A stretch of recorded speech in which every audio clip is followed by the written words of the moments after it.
Olá pessoal, bem-vindo a mais um curso do site www.dicarj.com. Nesse curso eu irei ensiná-los Hyper-V versão 2012.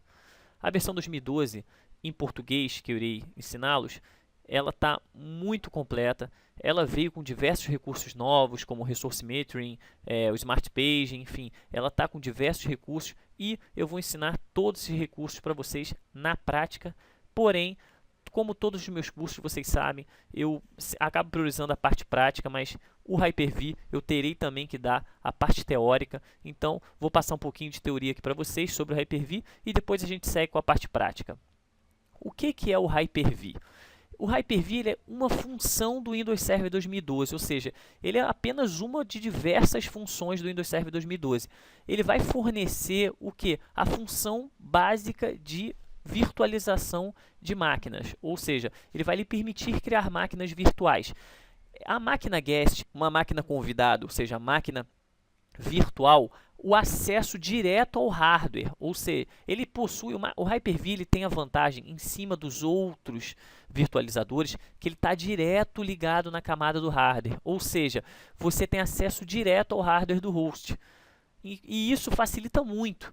Inclusive, principalmente na virtualização, nesse processo inteiro de virtualização, ele tendo direto acesso ao hardware. Ou seja, essa é a principal função do Hyper-V, virtualização.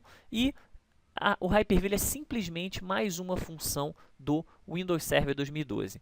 Quais são os requisitos para o Hyper-V? Um processador com suporte para instruções de virtualização, ou seja, os processadores antigos, infelizmente, eles não possuem esse suporte. E os processadores mais novos, eles já possuem suporte também para processadores 64 bits, que é o nosso caso, e também para que a gente possua essas instruções, ou seja, suporte à virtualização. Hoje, a maioria dos processadores do i3 e i5, enfim, você na parte da Intel, do quad-core em diante, na parte da AMD, enfim, você já consegue realmente todo esse suporte.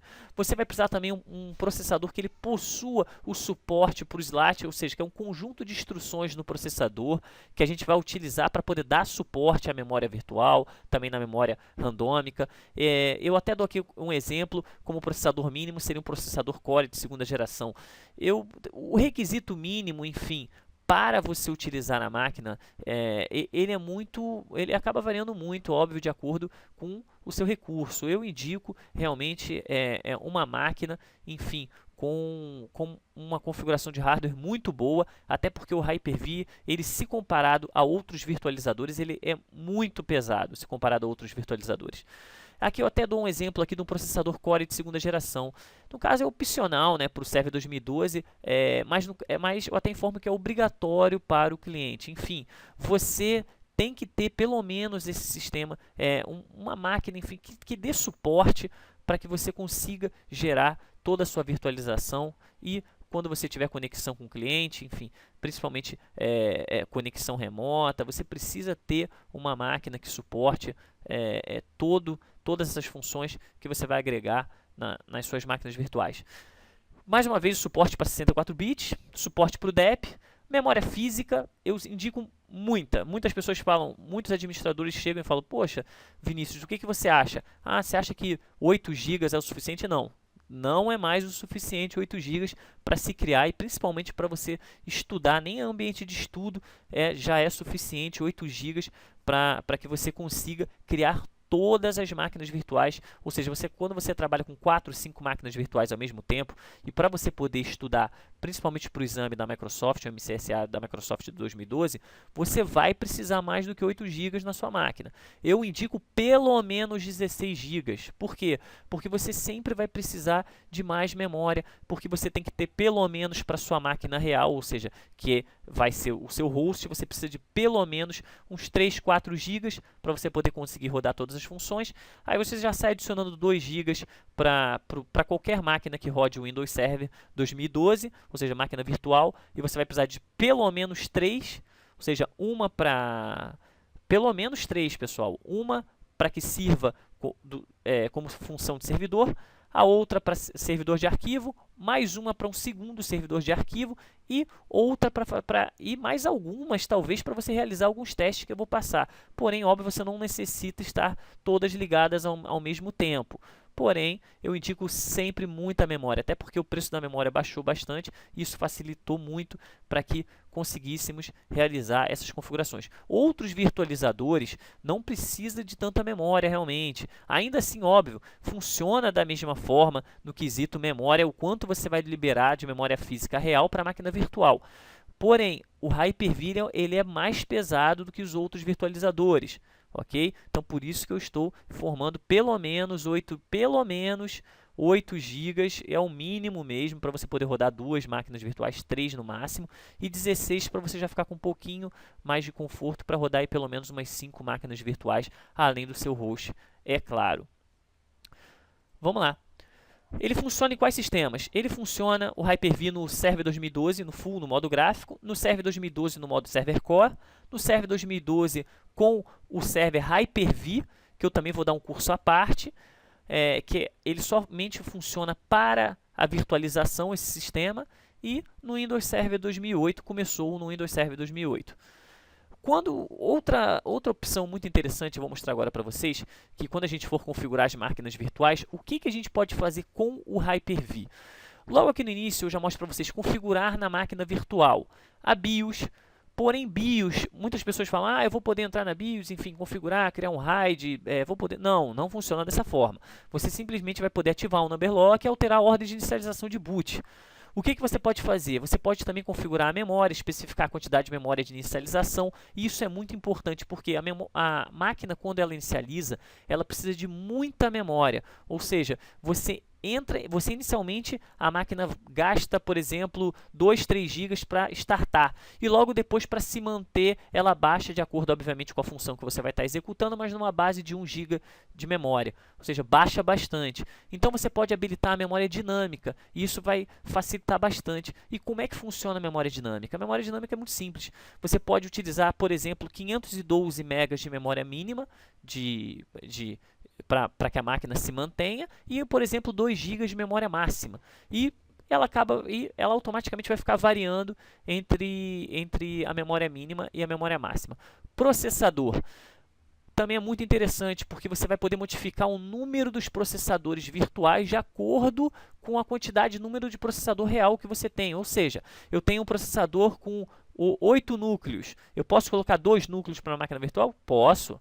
Enfim, também você tem inúmeras opções que o Hyper-V 2012 ele veio suportando e deixou ele bem interessante. Os discos virtuais, que no caso vão ser os nossos VHDs, que a gente vai simular. Nós vamos ter 3 opções básicas, como IDE Controller, teremos os A0 e A1, que a gente vai poder adicionar novos discos rígidos e unidades de DVD.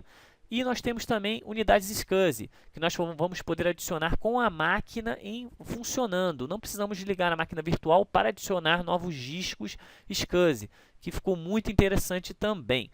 Nós temos na parte Synthetic Network Adapter a COM1, que a gente pode configurar a porta para se comunicar com o computador físico, idem a COM2, e podemos também simular drivers de disquete. Tem uma dica aqui muito interessante que eu dou da prova, que é sobre a memória dinâmica. Quando estamos criando máquinas virtuais, podemos alocar a memória e aos poucos a máquina pode ir usando mais memória caso seja necessário, como eu já informei para vocês anteriormente.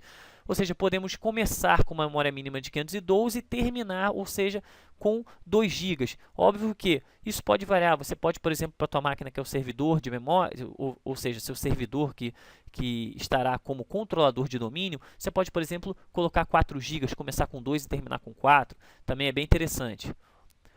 Smart Paging. Eu deixei à parte aqui o Smart Paging porque eu achei um recurso muito interessante e é um recurso que possivelmente será pedido na prova. Ele é um novo recurso do Windows Server 2012. Ele vai usar a paginação do disco para atribuir memória temporária adicional para uma máquina virtual quando ela estiver iniciando. Como eu já falei, já frisei diversas vezes, pessoal. Logo que a máquina inicia, ela usa muita memória. E logo depois, de acordo, obviamente, com as funções que você vai adicionando e o que a máquina vai administrando, ela vai dosando essa quantidade de memória. E um outro recurso interessante é que a gente pode determinar o local do arquivo de paginação. Ok? Você escolhe uma pasta para determinar, ou seja, você escolhe essa pasta e ele já utiliza como o arquivo de paginação nessa pasta. É muito interessante. O Integration Services, que antigamente era conhecido como Integration Components, o que ele faz? Ele vai permitir diversos recursos à máquina e que você vai poder selecionar esses recursos também. Ou seja, shutdown, que é desligar a máquina, sincronização de horário da máquina real com a máquina virtual, que isso sim é muito interessante. Basta você deixar a máquina real com o horário e data correta e ele sincroniza. A troca de dados entre a máquina virtual e a máquina real também, você pode também optar. E um recurso muito bom que é o Heartbeat, ou seja, que é o chamado de pulsação. Ele vai permitir você ter a noção das máquinas virtuais, ou seja, o quão saudáveis estão nossas máquinas virtuais. E nós temos também uma opção de backup, que no caso a gente vai utilizar os snapshots, já passando para vocês que a gente pode utilizar até 50 snapshots, também uma dica boa de prova para vocês, que também é bem cobrado na prova. E passando já no novo recurso também do InnoServe 2012, que também poderá ser pedido em prova, é o Resource Metering. Ele vai permitir o monitoramento dos principais conteúdos das máquinas virtuais, como a baseline, enfim. Porém, ele somente é feito no modo através do PowerShell. O que ele faz? Você pode ter toda a parte de CPU, a média do uso da CPU, média de uso da memória física. Você pode terminar o mínimo, o máximo de espaço disco alocado, tráfego de rede para entrada, tráfego de rede de saída. E você utiliza, obviamente, aqui embaixo, eu já mostro para vocês, você utiliza através do PowerShell, que também é um curso à parte, o curso do PowerShell. Porém, está aqui já como você precisa utilizar a smdelete, que você vai precisar executar no PowerShell para poder configurar o Resource Metering. E tá aí, pessoal, com isso nós fechamos já a apresentação do Hyper-V 2012, a parte teórica, e podem ir para a parte prática, pessoal.